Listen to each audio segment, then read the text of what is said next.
je vous propose de passer sur un point très important.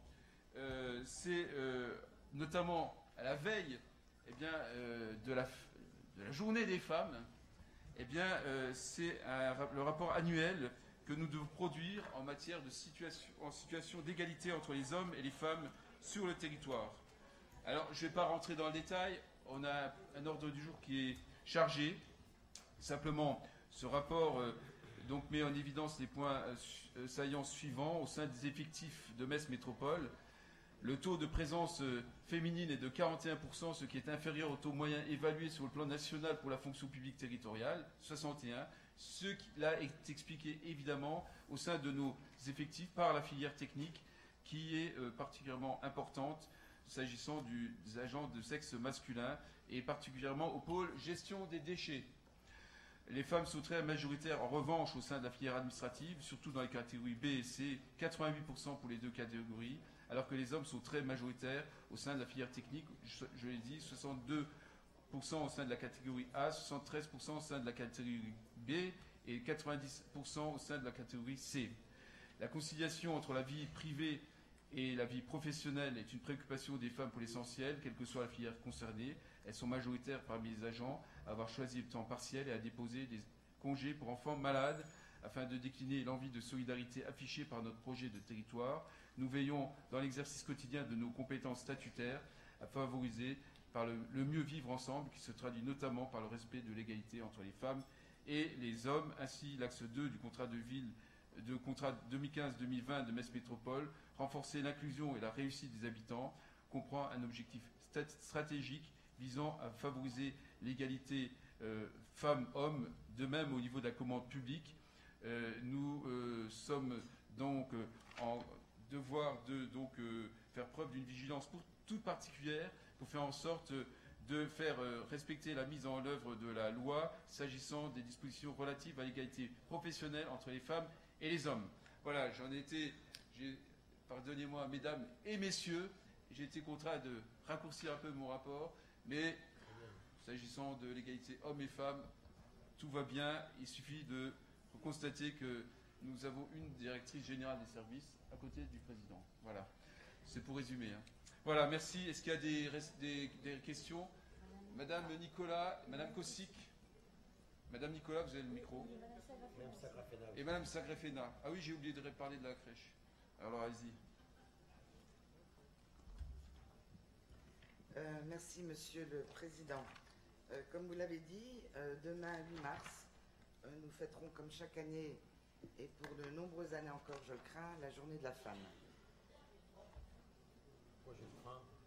Une journée qui sonne comme une charité faite aux femmes, avec, comme toujours, un état des lieux de la situation de la femme en France et dans le monde. Monsieur Boll, j'ai reçu de votre part il y a quelques semaines une lettre dont je parlerai du fond un peu plus tard, mais dont la forme m'a laissé sans voix. Cette lettre, empreinte d'un mépris inouï, je me suis dit en la lisant que jamais, jamais, vous ne l'auriez écrite à un élu homme. Alors rassurez-vous, je m'en suis remise, mais cette lettre ne traduit que trop bien la mentalité de beaucoup de nos hommes politiques. Beaucoup d'entre vous ont encore une mentalité qui date d'un autre siècle. Au machisme et au misogynisme se rajoute la condescendance et trop souvent le mépris. Le plus triste dans cette histoire, c'est que vous ne semblez même pas en avoir conscience.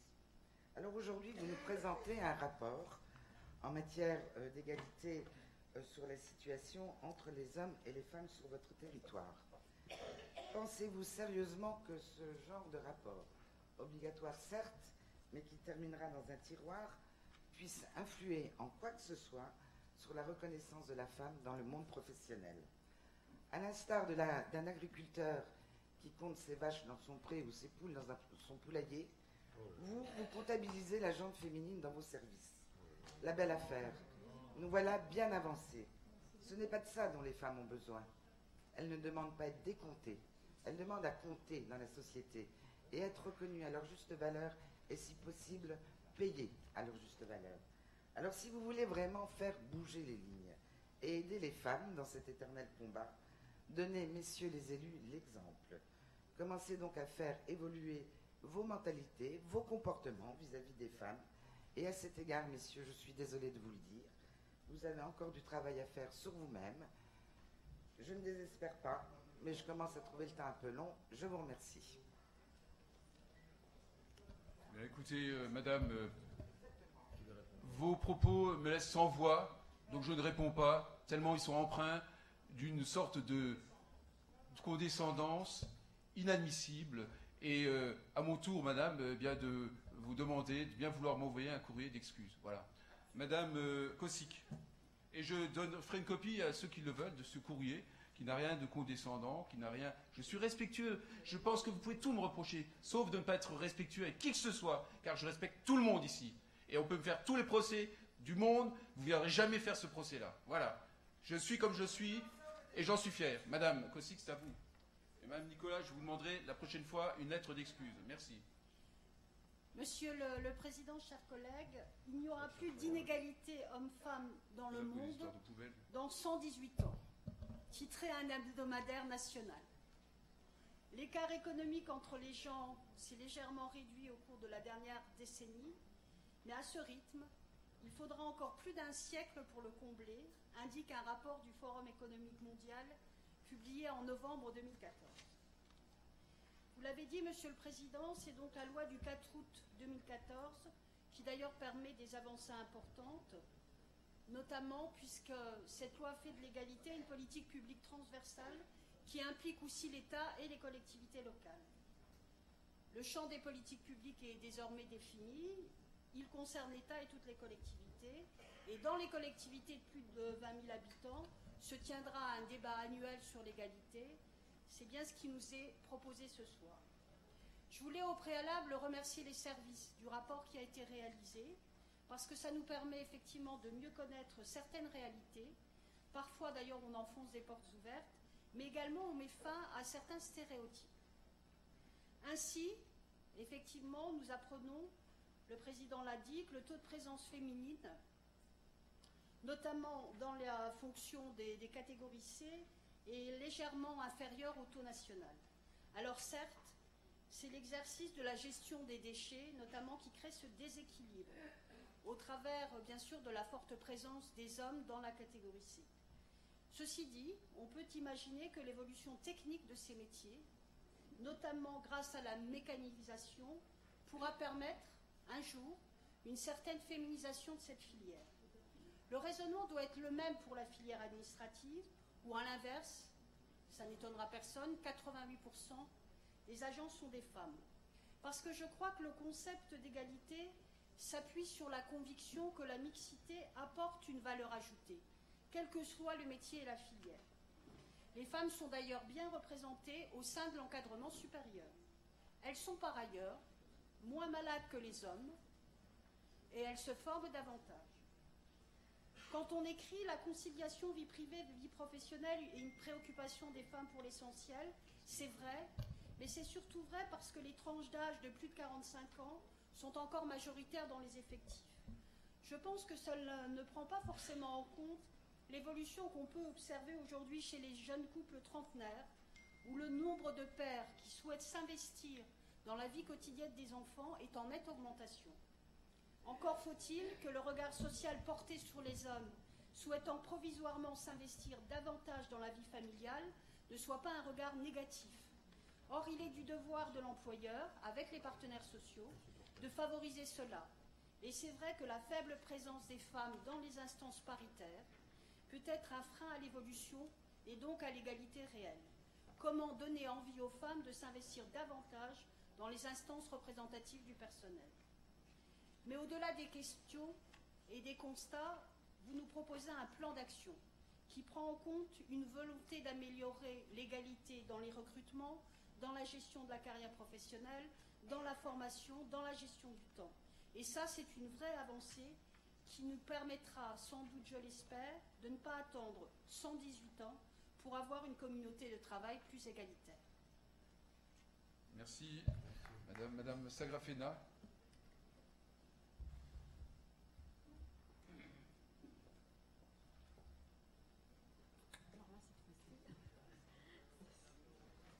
C'est un problème d'égalité de hauteur des micros. Ouais, voilà.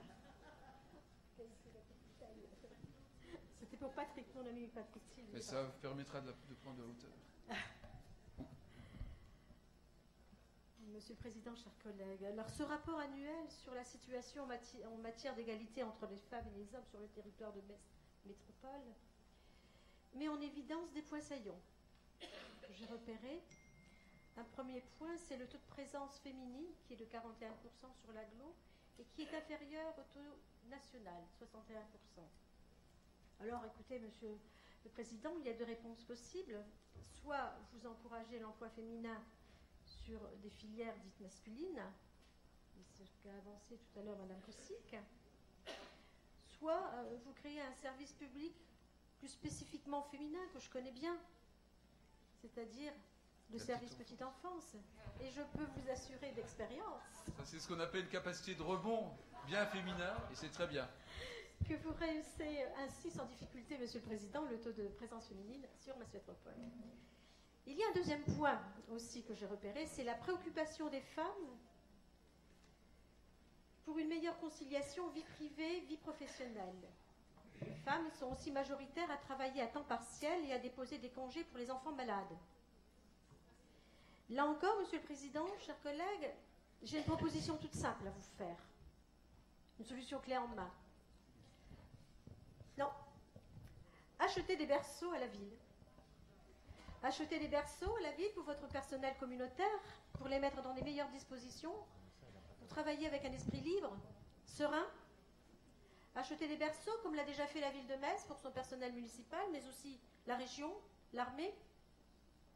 Et puis ce rapport ne prend pas en compte des critères fondamentaux qui influencent le travail et l'emploi des femmes. Le niveau d'éducation des femmes, l'âge des enfants. Un autre critère, le développement de la garde formelle des jeunes enfants. Et oui. Car on sait que la maternité pénalise surtout les femmes, en les mettant en difficulté dans leur carrière et plus tard pour leur retraite. Et je vous invite à lire le rapport du Sénat du 28 mai 2015, décidément, intitulé « Le mode d'accueil de jeunes enfants, un enjeu d'égalité entre les femmes et les hommes ». Il est riche d'informations qui pourront enrichir le débat sur le sujet. L'accueil occasionnel pour le retour à l'emploi, l'accueil horaire atypique et les accueils de nuit, l'accueil d'urgence, l'accueil d'un enfant handicapé. Tout cela pour réduire les inégalités entre les femmes et les hommes. Et je peux vous dire, dans la délégation qui est la mienne, que de plus en plus on voit aussi des hommes venir me trouver pour qu'on les aide à garder l'enfant quand ils l'ont en garde alternée. Dans la petite enfance, d'ailleurs, on ne parle pas de femmes et d'hommes, on parle de parents. L'égalité est déjà dans les mots. Rien n'est proposé en termes de mode d'accueil sur notre territoire qui pourrait réduire les inégalités repérées dans le rapport. Pire, Monsieur le Président, aucune réflexion n'est amorcée sur l'intérêt d'une politique petite enfance sur notre territoire. Et pourtant, nous sommes par cette motion interpellés. Il nous faut questionner l'opportunité et les bienfaits d'une telle politique pour lutter, comme vous le dites, contre les discriminations et favoriser l'égalité entre les femmes et les hommes sur notre territoire. Un comité de pilotage sur la petite enfance est plus que nécessaire. En le créant, vous contribuerez, Monsieur le Président, à l'attractivité de notre territoire en proposant un haut niveau de service pour les femmes, les hommes et les enfants de Metz Métropole. Je vous remercie. Bien, merci Madame. Simplement pour conclure, je dirais une petite phrase de Talleyrand. Vous savez, Charles Maurice de Talleyrand-Périgord, qui était un éminent personnage et qui disait là où tant d'hommes ont échoué, une femme peut réussir. Voilà. Bien, merci pour tout. Y a-t-il des oppositions pour faire voter? Opposition, abstention, adopté.